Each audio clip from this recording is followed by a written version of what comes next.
कहानी की शुरुआत होती है साल 2017 में, जब 47 कैदियों को फिलीपींस से वापस साउथ कोरिया लाया जा रहा था। जैसे ही ये कैदी एयरपोर्ट में दाखिल होने वाले थे, भीड़ में से एक आदमी अचानक चिल्लाता हुआ आगे बढ़ा और उनमें से एक के पास पहुंचने की कोशिश करने लगा। इससे पहले कि पुलिस कुछ समझ पाती, उस आदमी ने अपने बैग में छिपा हुआ बॉम्ब ब्लास्ट कर दिया। धमाका इतना बड़ा था कि 7 पुलिस वालों की मौके पर ही मौत हो गई और 30 से भी ज्यादा पैसेंजर घायल हो गए। लेकिन हैरानी की बात यह थी कि उन कैदियों को एक खरोच तक नहीं आई। आज उस खौफनाक हादसे को पूरे 5 साल बीत चुके हैं और अब एक बार फिर उन्हीं अपराधियों को साउथ कोरिया लाने की तैयारी की जा रही है। लेकिन इस बार पिछली गलती को दोहराने से बचने के लिए उन्हें प्लेन से नहीं बल्कि एक कार्गो शिप के जरिए ट्रांसपोर्ट किया जा रहा है। ये अपराधी इतने खतरनाक हैं कि उन्हें पोर्ट तक लाने के लिए स्पेशल कमांडो यूनिट तैनात की गई। बुलेट प्रूफ गाड़ियों का इस्तेमाल हुआ और पूरे टर्मिनल को आम लोगों से खाली कराना पड़ा। उनकी हर हरकत पर ड्रोन और सैटेलाइट के जरिए नजर रखी जा रही थी, क्योंकि जरा सी भी चूक ठीक वैसा ही खौफनाक हादसा दोहरा सकती है जैसा 5 साल पहले हुआ था। चेकिंग के दौरान ऑफिसर ली सियोक वू एक टैटू वाले क्रिमिनल को बहुत मारता है। दरअसल इन दोनों के बीच बहुत पहले से दुश्मनी चल रही थी और सियोक जब भी गुस्से में होता, अपना गुस्सा इसी कैदी पर निकालता था। पार्क जोंग भी कोई मामूली अपराधी नहीं था। इस आदमी ने मल्टीपल मर्डर और एक लड़की के साथ रेप किया था, जिसकी सजा उसे कोरिया में मिलेगी। हम यहाँ एक और कैदी को देखते हैं जो दिखने में बहुत स्वीट और भोला भाला सा लग रहा होगा, पर आप मानेंगे नहीं कि असल में यही इन सब में सबसे खतरनाक आदमी है। इसी दौरान एक डॉक्टर अपनी नर्स के साथ पोर्ट पर पहुंचता है, जो इन्हीं कैदियों के साथ कोरिया जाएगा। वहीं दूसरी ओर वुंग, जो इस पूरे ऑपरेशन का हेड था, कार्गो नेविगेशन हेडक्वार्टर जाता है और उसके लोग वहां बैठे एम्प्लॉयज को हटाकर खुद पूरे सिस्टम पर कब्जा कर लेते हैं। इसी दौरान सभी कैदियों को शिप में बैठा दिया जाता है। सियोक वार्निंग देते हुए कहता है कि अब हम इंटरनेशनल सी में हैं, यहाँ से भागने की कोशिश मत करना, क्योंकि अगर पकड़े गए तो शूट एंड साइट का ऑर्डर है। जहाँ एक तरफ सभी ऑफिसर अपनी अपनी पोजीशन संभाल लेते हैं, वहीं दूसरी तरफ हम देखते हैं कि वही डॉक्टर चुपके से कुछ सिरिंज अपने बैग में भर रहा है। इसके बाद वो चुपचाप बेसमेंट की ओर बढ़ने लगता है। रास्ते में उसकी मुलाकात कुछ ऑफिसर से होती है, लेकिन किसी को उस पर जरा भी शक नहीं होता। डॉक्टर आगे बढ़ता रहा और एक सीक्रेट मैप की मदद से शिप के उस हिस्से तक पहुंच जाता है, जिसके बारे में खुद क्रू मेंबर्स को भी जानकारी नहीं थी। अंदर कुछ गार्ड्स या कहें कि कुछ गुंडे एक लाश को मॉनिटर कर रहे थे। जैसे ही कैमरा उसकी बॉडी पर फोकस करता है, हम देखते हैं कि उसकी आंखों को सील कर दिया गया है और मुंह पर ऑक्सीजन मास्क लगा हुआ है, जिससे साफ अंदाजा लगाया जा सकता है कि वो मरा नहीं है, बल्कि उसे इसी हालत में जिंदा रखा गया है। डॉक्टर ने जब उसका मुंह खोला तो अंदर कीड़े पड़े हुए थे, जो देखकर उसे घिन आ गई। उन गुंडों ने कहा, डॉक्टर तू बहुत बकबक करता है, अपना काम करो और निकल। डॉक्टर वही करता है जो उसे कहा गया था। वो उस लाश को बेहोशी का इंजेक्शन देता है। फिर बाकी गुंडों में से एक उसे याद दिलाता है कि हर 6 घंटे में ये इंजेक्शन देना जरूरी है, वरना ये मुर्दा चलने लगेगा। वहीं दूसरी ओर उन सभी कैदियों को खाना दिया जा रहा था। जैसे ही उन्हें खाने के डब्बे मिले, ज्यादातर कैदी उन पर टूट पड़े, लेकिन पार्क जोंग शांत बैठा रहा, जैसे किसी मौके का इंतजार कर रहा हो। तभी हम देखते हैं कि उसके मुंह के अंदर एक छोटा सा मेटल का टुकड़ा छुपा हुआ है, जिसे उसने ना जाने कब से वहां छुपा रखा था। कुछ देर बाद जब पुलिस वाले थोड़ी देर के लिए अपनी जगह से हटे, तो पार्क ने मौका देकर उस मेटल के टुकड़े को बाहर निकाला और धीरे धीरे उसे अपनी हथकड़ियां खोलने लगा। पास बैठा एक और कैदी उसे करते हुए देख लेता है, जिससे उसमें भी उम्मीद जागी कि वो यहाँ से भाग सकते हैं। इसी बीच हम शिप पर कुछ लोगों को देखते हैं, जिन्हें किचन में काम करने के लिए रखा गया था। उनमें से एक आदमी कैदियों के लॉक को तोड़ देता है और फिर वो अपने साथियों के साथ एक रूम में जाता है, जहाँ ढेर सारे वेपन्स रखे हुए थे। जो भी हथियार उनके हाथ लगा, उन्होंने उठाया और चुपचाप आगे बढ़ने लगे।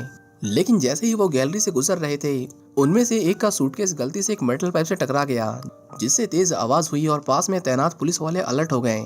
उनके लीडर ने तुरंत झूठ बोलकर हालात को संभालने की कोशिश की, लेकिन तभी एक पुलिस वाले की नजर उनके हाथ में छिपी हुई बंदूक पर पड़ी।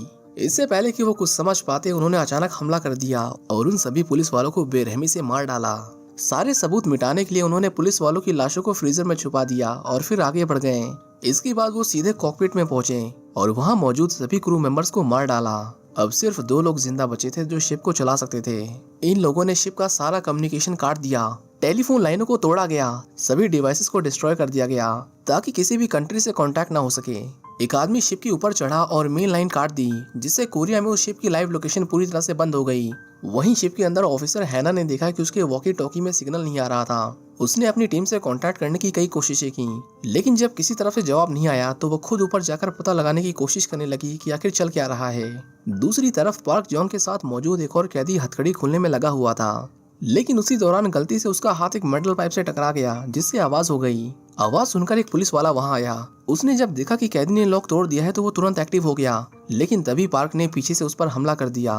उसने उसे बुरी तरह पीटा और फिर उसका सर फोड़कर उसकी जान ले ली। पार्क के बाकी साथी भी ऑफिसरों को मारते काटते हुए सेल तक पहुंचते हैं और इस बीच उन्होंने इतना खून खराबा किया था जिसकी कोई हद नहीं थी। और अभी ये तो बस शुरुआत थी। आगे आगे देखिए, इस फिल्म में इतना खून खराबा है कि आप भी सोचने पर मजबूर हो जाएंगे कि भला कोई ऐसी फिल्म बना कैसे सकता है। पार्क जोंग अपने लोगों को सभी को मारने के ऑर्डर्स देता है। इसके बाद उसने उस ऑफिसर के दिल में चाकू घोंपकर उसे तड़प तड़प कर मरते हुए देखा, लेकिन वो यहीं नहीं रुका। फिर उसने अपनी पैंट उतारी और उसकी लाश पर पेशाब किया ताकि उसके दिल को सुकून मिले। इसी बीच ऑफिसर हैना सियोक को ढूंढते हुए डेक पर आती है। जैसे ही उसने डॉक्टर को ऊपर आते देखा, उसने तुरंत पूछा कि वो नीचे क्या करने गया था। डॉक्टर थोड़ा घबरा गया और मन ही मन कोई जवाब सोचने लगा, लेकिन तभी सियोक वहां पहुंच जाता है, जिससे डॉक्टर बच गया। उसी समय ऑफिसर ने देखा कि एक आदमी शिप के ऊपर चढ़ रहा था और उसके हाथ में कुल्हाड़ी थी। वो समझ गए कि कुछ तो गड़बड़ है, इसलिए वो फटाफट कैबिन की ओर भागे। पार्क जोंग के साथी सभी कैदियों को आजाद कर देते हैं, लेकिन अब वहाँ सिर्फ पार्क ही चलने वाली थी। तभी उनमें से एक कैदी ज्यादा चालाक बनने की कोशिश करता है। वो कहता है कि वो पुलिस वाली लड़कियां कहाँ हैं, मुझे उनके साथ मजे करने हैं। लेकिन इतना सुनते ही पार्क ने उसे गोली मार दी और कहा वो मेरी है। थोड़ी देर बाद वो उस मासूम से दिखने वाले लड़के को भी आजाद कर देते हैं। उसका नाम ली था। पार्क जोंग उसे पिछले 10 सालों से जानता है। उसने कहा 10 साल हो गए, लेकिन तेरा चेहरा बिल्कुल नहीं बदला। फिर पार्क बाकी सबको बताता है कि इसकी शक्ल पर मत जाना। अगर तुम्हें लगता है कि मैं बुरा हूँ तो उसके किए हुए कारनामे सुनकर तो तुम सब डर के मारे यहाँ से भाग जाओगे। ली कोरिया जाना चाहता था, लेकिन पार्क ने कहा कि अब ये शिप कहीं नहीं जाएगा, हम सब अब यहीं रहेंगे। इन सब बातों से बेखबर सियोक जब अपने साथियों के साथ कॉकपिट तक पहुंचा तो उसने देखा कि वहाँ पूरे क्रू की लाशें पड़ी थीं। इससे पहले कि वो कुछ समझ पाते, कॉकपिट में छुपे लोगों ने उन पर गोलियों की बौछार कर दी। इस हमले में कुछ लोग मारे गए, लेकिन सियोक, हैना और कुछ दूसरे ऑफिसर किसी तरह बच गए। फिर एक हमलावर ने क्रू मेंबर के सर पर बंदूक रख दी और उन्हें ब्लैकमेल करने लगा। उसकी चाल काम कर ही रही थी कि तभी हैना ने बड़ी होशियारी से उसे डिसआर्म कर दिया और मौका मिलते ही सियोक ने उसे गोली मार दी। पायलट काफी डरा हुआ था, लेकिन उसने बताया कि इंजन रूम में एक सैटेलाइट फोन है जिससे कोरिया में संपर्क किया जा सकता है। इधर गोलियों की आवाज सुनकर डॉक्टर घबरा गया। उसने नर्स से पूछा क्या तुम्हें भी बाहर से गोली चलने की आवाज आई, लेकिन नर्स उस समय नशे में थी और उसे लगा कि डॉक्टर मजाक कर रहा है। वो बोली मैं जाकर देख कर आती हूँ, पर डॉक्टर ने उसे तुरंत रोक लिया और दरवाजा लॉक कर दिया। पुलिस को लग रहा था कि क्रिमिनल्स उनके लिए खतरा हैं और उन क्रिमिनल्स को लग रहा था कि पुलिस वाले उनकी जान के दुश्मन हैं, लेकिन उन्हें अंदाजा भी नहीं था कि असली खतरा तो नीचे उनका इंतजार कर रहा था। हम देखते हैं कि टाइम पर बेहोशी की दवा ना मिलने से वो डेड बॉडी फिर से जिंदा हो जाती है और अब आगे जो होगा वो देखकर सबकी रूह कांप जाएगी। इसी बीच पार्क अपने लोगों के साथ इंजन रूम की ओर जाता है। रास्ते में उन्हें कुछ वर्कर्स मिलते हैं जिन्हें मारने में वो जरा भी देर नहीं करते। उन्होंने इंजन रूम में घुसकर बचे कुछ लोगों को भी मार दिया और वो सैटेलाइट फोन, उसके तो उन्होंने परखच्चे उड़ा दिए। अब कोई तरीका नहीं था कि ये शिप किसी से कांटेक्ट कर सके। चीफ इंजीनियर ने कहा कि ये शिप उसके बिना नहीं चल सकती। ये सुनकर सभी कैदी हंस पड़े, क्योंकि उनका इरादा तो शिप चलाने का था ही नहीं। उन्होंने उसका मजाक उड़ाते हुए कहा कि तेरे साथियों ने भी मरने से पहले हमें यही बोला था। पार्क उसे मारने के लिए आगे बढ़ा ही था कि तभी ली उसे रोक लेता है और कहता है कि बस अब बहुत हुआ। उन दोनों में बस लड़ाई होने ही वाली थी कि तभी सियोक अपनी बची हुई टीम के साथ उन्हें धर लेता है। इंजीनियर ने कहा कि यहाँ गोली मत चलाना, पर ये लोग कहाँ किसी की सुनने वाले थे। पार्क जोंग चाहता था कि वो सियोक को अपने हाथों से तड़पा तड़पा कर मारे, पर निहत्था होने के बाद भी सियोक की आंखों में उसका कोई डर नहीं था। दोनों गुटों के बीच बहुत भयानक लड़ाई शुरू हो जाती है। कोई किसी का गला काट रहा था तो कोई किसी का सर फोड़ रहा था। उसी दौरान एक आदमी वहाँ से भागने की कोशिश करता है, पर तभी वो डेड बॉडी अचानक उसके सामने आ खड़ी हुई। अल्फा ने उसे इतनी जोर की लात मारी कि उसके शरीर के अंग टूटकर चूर चूर हो गए। सब अपनी आपस की लड़ाई भूलकर बस उस मॉन्स्टर को ही देख रहे थे। अल्फा उन सभी को एक एक करके स्कैन करता है और फिर चाकू उठाकर उन्हें इस तरह काटता है जैसे कि कोई कसाई हो। ऐसा लग रहा था कि उसे प्रोग्राम ही किया गया था कत्लेआम के लिए। बस उसे ये बताना भूल गए कि किसकी जान बख्शनी है। अल्फा ने एक का सर पकड़ा और उसमें इतनी जोर से अपनी उंगलियां धंसाई कि उसका सिर पिचक गया। सब उसे देखकर थर थर कांप रहे थे, लेकिन तभी हम ली को देखते हैं, जिसकी आंखों में उसका जरा भी डर नहीं था। सियोक ने जब उस पर हमला करना चाहा तो प्रोजेक्ट अल्फा ने उसे भी बहुत मारा। पार्क ने उस पर एक के बाद एक कई गोलियां चलाई, पर उसे खरोच भी नहीं आई। उल्टा उसके घाव बहुत जल्दी भर रहे थे, जिससे उसे मारना और भी मुश्किल हो रहा था। बाकी लोग बचकर भाग गए, लेकिन अल्फा ने पार्क का पीछा किया। अब दोनों आमने सामने खड़े थे, लेकिन साइको पार्क जोंग अभी नहीं समझ पाया था कि उसे हराना उसके बस की बात नहीं थी। अल्फा ने एक हथौड़े से उसके हाथ तोड़ दिए और फिर उसी हथौड़े से उसे पीट पीट कर उसके सर का कचूमर बना दिया। जब कहानी शुरू हुई थी तो आपने भी नहीं सोचा होगा कि कहानी का मेन विलन जो इतना खतरनाक था वो ऐसी मौत मरेगा, लेकिन अभी तो ये बस शुरुआत है। आगे जो होने वाला है उसके सामने तो ये कुछ नहीं था। शिप को चलाने वाला कोई नहीं था, इसलिए जल्दी वहाँ वार्निंग के सायरन बजने लगते हैं। इससे पहले सियो कुछ समझ पाता, अल्फा ने उसे पकड़ लिया। उसकी जान बच जाने ही वाली थी कि तभी ली बीच में कूद पड़ा और उसकी जान बचा ली। उसकी बॉडी में इतना वजन था कि उसे हिला पाना भी किसी आम इंसान के लिए नामुमकिन था।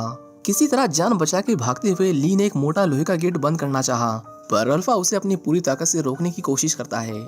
इससे पहले वो दरवाजा तोड़ देता, उन्होंने हिम्मत करके उसे जोर से लात मारी और इसी बीच दरवाजा बंद हो गया। वहीं वोंग एक सैटेलाइट की मदद से उस शिप को ट्रैक कर लेता है। तस्वीरें देखकर वो तुरंत समझ गया कि कुछ तो गड़बड़ है। जरूर उन कैदियों ने उस शिप पर कब्जा कर लिया होगा। वो बार बार एक आदमी की कॉल को टालने की कोशिश कर रहा था, लेकिन हालात ऐसे हो गए कि आखिरकार उसे फोन उठाना ही पड़ा।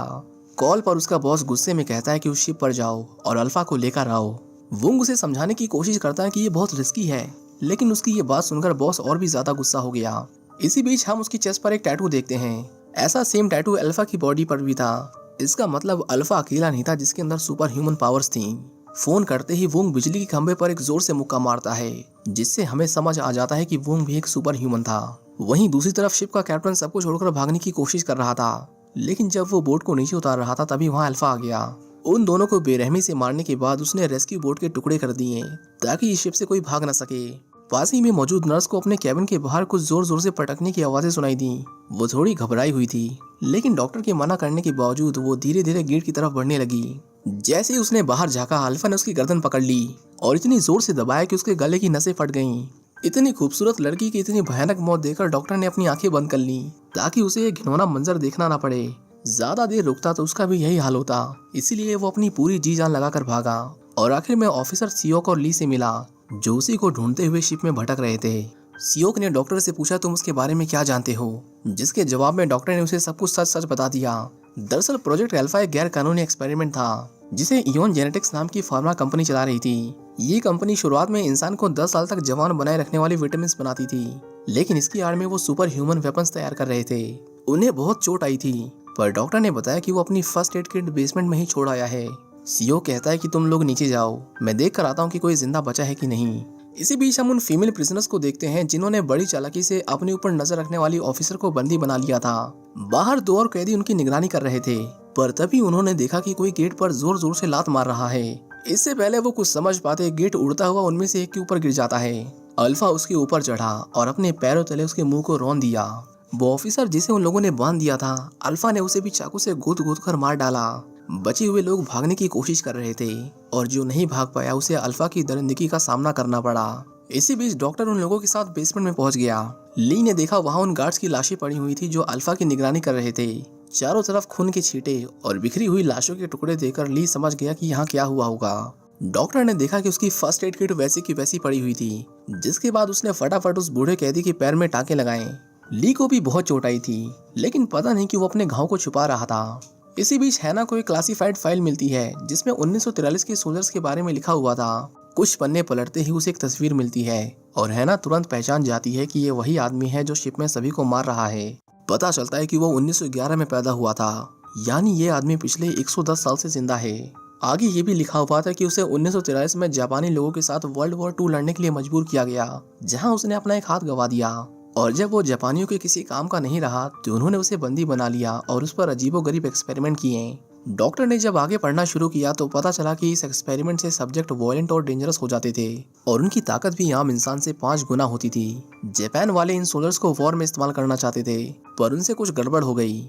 इसके बाद हमें 1943 का एक फ्लैशबैक दिखाया जाता है। इस समय जापान एक छोटा सा देश था, पर उसके अंदर ताकत की भूख थी और उसका सपना था कि वो एशिया के ज्यादातर देशों पर राज करे, जिसके लिए उन्होंने सारे हथकंडे अपना डाले। हम अल्फा को देखते हैं जिसकी बॉडी को काट काट कर पता नहीं डॉक्टर्स ने उसकी क्या हालत कर दी थी। ऑपरेशन पूरा होते ही जापानीज कमांडर और उसकी बटालियन ने उनके काम की सराहना करते हुए तालियां बजाईं, पर उन तालियों से होने वाले शोर से अल्फा की हार्ट बीट तेज हो गई। इससे पहले कि वो उसे कंट्रोल कर पाते, अल्फा जाग गया और एक एक करके वहां मौजूद सभी लोगों को मारने लगा। सोल्जर्स ने उस पर गोलियां चलाईं, पर उन्हें जल्दी समझ आ गया कि ये इंसान नहीं हो सकता। उन्होंने एक मॉन्स्टर बना दिया है। एक डॉक्टर ने उसे अंदर लॉक कर दिया। उसे लगा कि वो बच गया, पर अल्फा ने बिना आंखों के भी सीधा उसके सर के बीचों बीच गोली मारी, जिससे वो वहीं ढेर हो गया। इसके बाद वो शिप में कैसे आया वो अपने आप में एक मिस्ट्री थी। वहीं दूसरी ओर सियोक फीमेल प्रिजनर के सेल में पहुंचता है, पर वहां भी उसे सिर्फ लाशें ही मिलती हैं। एक को तो ऐसे ही मारा गया था कि वो ना बेचारी भाग सकती थी ना अपना बचाव कर सकती थी। इसी बीच बचे हुए लोग जान बचाते हुए एक लिफ्ट में आते हैं। लिफ्ट नीचे जा ही रही थी कि तभी अल्फा उस पर कूदकर उसकी केबल तोड़ देता है, जिससे लिफ्ट बीच में ही फंस जाती है। इसके बाद उसने लोहे की चादर को ऐसे फाड़ दिया जैसे कि वो कोई कागज हो। उसने एक को पकड़ लिया और उसे ऊपर खींचकर उसे नोचने लगा। सियोग ने पहुंचने में देर कर दी थी। उसने सबसे पहले उस फीमेल प्रिजनर की लिफ्ट से निकलने में मदद की, लेकिन उस दूसरे कैदी की जान बचाना इतना आसान नहीं था। वो कैदी भी ये बात समझ गया था, इसलिए उसने उन दोनों को बचाने के लिए अल्फा को रोके रखा। जल्दी लिफ्ट टूट गई और वो दोनों सीधा कई फीट नीचे जा गिरे। धमाका इतना तेज था कि आवाज बेसमेंट तक सुनाई दी। लेकिन जब सियोक ने नीचे झांका तो पाया कि वो अभी तक जिंदा था। वहीं वुंग अपने लोगों के साथ शिप पर पहुंच गया। उसके लोग लैंड करने से पहले खुद में सुपर सोल्जर सीरम इंजेक्ट कर लेते हैं, जिससे उन्हें कुछ देर के लिए सुपर ह्यूमन पावर्स मिल गई। इसी बीच सियोक अल्फा से जान बचाते हुए किचन में आ जाता है। उसने अंदर से दरवाजा बंद कर दिया और उस कैदी को कहा कि वो फ्रीजर में छुप जाए। कुछ देर बाद अल्फा दरवाजा तोड़ते हुए अंदर घुसा। सियोक ने उस पर कई गोलियां चलाई, पर सब की सब बेकार चली गईं। अल्फा ने उसे उठाकर पूरे किचन भर में पटका, जिससे उसकी हालत खराब हो गई। पर फिर भी सियोक ने हार नहीं मानी। उसने अल्फा के हाथ में चाकू दे मारा और जब उससे भी बात नहीं बनी तो उसने उसे अपने दांतों से काटना शुरू कर दिया। अल्फा उसे मारता रहा, लेकिन जब तक सियोक ने उसके हाथ को काटकर अलग नहीं कर दिया, उसने उसे छोड़ा नहीं। उसकी आंखों में मौत का कोई डर नहीं था, लेकिन आखिर में अल्फा ने उसे जोर से लात मारकर उसकी गर्दन तोड़ दी, जिससे उसकी मौत हो गई। वहीं वो फीमेल प्रिजनर फ्रिज के अंदर से आवाज कर देती है, जो अल्फा सुन लेता है। उसे समझ नहीं आ रहा था कि वो क्या करे, इसलिए वो उन्हीं लाशों के बीच मरे होने का नाटक करने लगी। अल्फा जब गेट तोड़कर अंदर आया तो उसे कुछ दिखाई नहीं दिया, क्योंकि वो शरीर की गर्मी से अपने शिकार को ढूंढता था। यहाँ तक कि वो इतने करीब आ गया था कि उसकी सांसें अल्फा के चेहरे को छू रही थी, पर अंदर इतनी ठंड थी कि अल्फा कुछ महसूस नहीं कर सकता था। इसी बीच अल्फा को हेलीकॉप्टर की आवाज आई, जिससे उसका ध्यान भटक गया और वो वहां से चला गया। वुंग जैसे ही शिप में आया, उसने देखा कि चारों ओर लाशें पड़ी हुई थी। सोल्जर्स ने एक एक कोने में तलाशी की, पर उन्हें कुछ नहीं मिला। इससे पहले कि वो आगे बढ़ते, वो फीमेल प्रिजनर मदद की उम्मीद में भागते हुए उनके पास आ पहुंची। उसने कहा, जल्दी यहाँ से चलो, नहीं तो वो आ जाएगा। पर वुंग ने उसे वहीं गोली मार दी। उनकी आवाज सुनकर हैना और डॉक्टर उन तक पहुंच गए, पर जब उन्होंने सामने लाश पड़ी देखी तो वो समझ गए कि ये उन्हें बचाने नहीं आए। हैना ने तुरंत उन्हें सरेंडर करने को कहा, लेकिन वुंग ने उसे भी मार दिया। वो बाकियों को भी मारने वाला था, पर तभी ली सुपर स्पीड से उन सोल्जर्स को ऐसा करने से रोक लेता है। वुंग सोच में पड़ गया कि ये कौन है, पर जब उसने उसके कपड़े फाड़कर उसकी चेस्ट पर वो निशान देखा तो वो समझ गया कि ये उन्हीं में से एक था। ली इस शिप में जानबूझकर आया था ताकि वो उन तक पहुंच सके। वुंग ने जब उसे गौर से देखा तो उसे याद आ गया कि वो कौन था। दरअसल सालों पहले दो गैंग्स आपस में भिड़ गई थी, जिसमें सभी ने एक दूसरे को मार दिया था। उन मरने वाले लोगों में ली भी शामिल था। वुंग ने सभी की लाशें उठाई और उन्हें एक्सपेरिमेंट के लिए भेज दिया। उन दर्जनों लाशों में सिर्फ ली ही था जिस पर उस दवा का असर हुआ था। पर जब पहले कुछ घंटों तक उसकी बॉडी में कुछ हरकत नहीं हुई तो उन्होंने उसे मरा हुआ समझकर उसे बाकी लाशों के साथ ठिकाने लगाने को कहा। इसके बाद उन सभी को एक पिग फार्म में लाया गया और उन पर कोई चीज छिड़की गई ताकि पिग उन लाशों को अपना चारा समझकर खा जाएं। पर तभी ली को होश आ जाता है और जब उसने सुना कि यहाँ उसे मारने की बातें हो रही हैं तो उसने वहाँ मौजूद हर एक आदमी को मार दिया और वहाँ से भाग गया। जल्दी उसे समझ आ गया कि अब वो कोई आम इंसान नहीं था, पर फिर भी उसने कोशिश की कि उसके बारे में किसी को ना पता चले और खुद को दुनिया से छुपा कर रखा। पर किस्मत को शायद ये मंजूर नहीं था। जल्दी वुंग ने उसकी फैमिली को ढूंढ लिया और उसकी वाइफ और उसके बेटे को मार दिया। शुरुआत से लेकर अब तक ये सब ली की साजिश थी ताकि वो अपने परिवार के कातिलों तक पहुंचकर उनसे बदला ले सके। वो दोनों लड़ ही रहे थे कि तभी वहाँ अल्फा आ जाता है। मॉन्ग ने कहा कि सिर्फ इसके सर पर गोली मारना, जिसके बाद सोल्जर्स ने उस पर गोलियों की बारिश कर दी। अल्फा किसी तरह खुद को शील्ड करते हुए एक एक को मारता चला गया। इसी बीच डॉक्टर और वो कैदी मौका मिलते ही वहाँ से भाग खड़े हुए। उन्होंने बाहर आकर देखा कि हेलीकॉप्टर अभी भी वहीं खड़ा था। वो जल्द ही अंदर घुसे और पायलट के सर पर बंदूक रखकर उन्हें तुरंत वहाँ से निकालने को कहा। पर ये उनकी बहुत बड़ी भूल थी, क्योंकि पायलट तुरंत उन दोनों को गोली मार देता है और इस तरह इस शिप में आने वाले सारे इंसान मारे जा चुके थे। वहीं अंदर अल्फा वुंग पर अटैक करता है, पर वो बाकियों की तरह इजी टारगेट नहीं था। वुंग ने कहा, तुम बहुत महंगे हो, काश तुम्हें मारना ना पड़ता। वुंग ने उसे बहुत मारा और आखिर में बड़ी बेरहमी से उसने अल्फा का गला रेतकर उसका काम तमाम कर दिया। अब शिप पर सिर्फ वुंग और ली ही बचे हुए थे। उन दोनों के बीच जोरदार टक्कर हुई। दोनों ही बराबर ताकतवर थे, लेकिन वुंग के पास मिलिट्री का एक्सपीरियंस था जो ली पर बहुत भारी पड़ रहा था। उसे मारने से पहले वुंग ने उसे कहा कि तुम्हारे बेटे की शक्ल हूबहू तुमसे मेल खाती थी। तुझे मारकर मुझे वही दिन याद आ रहा है जब मैंने उसे मारा था। ये सुनकर ली गुस्से से पागल हो गया। उसने वुंग को कई बार चाकू से स्टैब किया और उसे इतनी जोर से लात मारी कि वो रेलिंग तोड़ते हुए सीधा समुद्र में जा गिरा। ली इतने पे ही नहीं रुका, वो भी उसके साथ नीचे कूद गया और उसे तब तक मारता रहा जब तक वो मर नहीं गया। इस काली रात के बाद जब अगले दिन का सूरज उगा तो शिप में हुए कत्लेआम की खबर एक नेशनल हेडलाइन बन चुकी थी। हम बूम के बॉस को देखते हैं जो अपने नए टेस्ट सब्जेक्ट्स का इंस्पेक्शन करने आया था। साइंटिस्ट ने उसे बताया कि उन पर बहुत ज्यादा प्रेशर है, वो इतने दबाव में काम नहीं कर सकते। पर बॉस ने उन्हें समझाया कि डरो मत, सब कुछ कंट्रोल में है। इसके बाद वो एक सेल में आया जिसके अंदर उन्होंने एक बच्ची को कैद कर रखा था। ध्यान से देखिए इस चेहरे को, ये कुछ जाना पहचाना नहीं लग रहा। पता चलता है कि उस दिन वुंग ने ली के बेटे को नहीं मारा था, क्योंकि उसके अंदर भी ली की तरह सुपर पावर्स थी जो उसे जन्म से मिली थी। उन्होंने उसे कैद में रखकर बड़ा किया, जिसकी बेचारी ली को जरा भी भनक नहीं थी। उसे तो यही लग रहा था कि उन लोगों ने उसे मार दिया। आखिर में हमें दिखाया जाता है कि समुद्र की तेज लहरें ली को बहाते हुए एक बीच पर ले आईं। वहां पड़े कचरे को देखकर ली समझ गया कि वो कोरिया में है। अब इसके आगे वो क्या करेगा ये तो हमें इस मूवी के अगले पार्ट में ही पता चलेगा। आगे की कहानी आप खुद गेस कर सकते हैं, पर शायद उसका कोई फायदा नहीं, क्योंकि जिस मूवी में इतने खतरनाक विलन्स को डायरेक्टर ने इतनी बुरी मौत मारा उसमें कुछ भी हो सकता है। इसमें तो इन लोगों ने इतना खून खराबा दिखा दिया, पता नहीं अगले पार्ट में ये लोग क्या ही करेंगे। खैर हमें कमेंट्स करके बताएं कि आप इसकी अगले सीक्वल के लिए एक्साइटेड हैं कि नहीं। बाकी ऐसी ही वीडियोस के लिए चैनल को सब्सक्राइब कीजिए। मिलते हैं किसी दूसरी वीडियो में, तब तक के लिए thank you for watching. See you in the next one.